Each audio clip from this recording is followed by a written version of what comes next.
Hello అండి. మనం తులసి మొక్కను శ్రీ మహాలక్ష్మి అవతారంగా భావిస్తుంటాము. ప్రతి ఇంట్లో కూడా తులసి మొక్కను పెంచుతారండి. అలాగే పూజిస్తారు కూడా.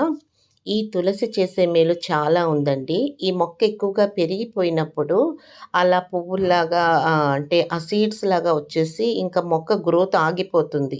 సో, అటువంటప్పుడు మనము కొమ్మలు కట్ చేసేయాలండి.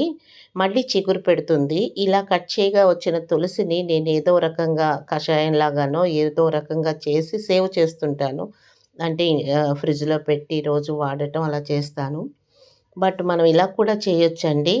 ఈ ఆకుల్ని మనము తుంచి కొద్దిగా వాటర్ వేసి గ్రైండ్ చేసి, బెల్లం పాకంలో వేసి మనం ఒక చాక్లెట్స్ లాగా, క్యాండీస్ లాగా చేసుకుంటే రోజు ఒకటి నోట్లో వేసుకోవచ్చు. లేదంటే వేడి నీళ్ళల్లో వేసైనా కరగపెట్టి తాగొచ్చండి.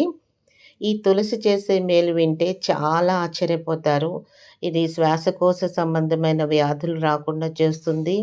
ఇమ్యూనిటీ డెవలప్ చేస్తుంది. వైరల్ బ్యాక్టీరియల్ ఇన్ఫెక్షన్స్ రావు. తర్వాత BP, sugar, lipid profiles maintain చేస్తుంది ఆ లెవెల్సు. కృష్ణ తులసి అయితే మనం పడే ఫిజికల్ స్ట్రెస్ కూడా తగ్గిస్తుందంటండి. జుట్టుకు అప్లై చేస్తే చుండ్రు పోతుంది. అలాగే యాంటీబాడీస్ కూడా చాలా పెంచి ఇమ్యూనిటీ పెంచుతుందంటండి.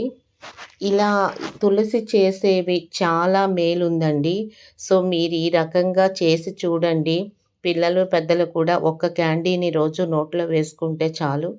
ఈ ఉపయోగాలన్నీ వచ్చి మీ బాడీ మంచి కండిషన్‌లో ఉంటుంది.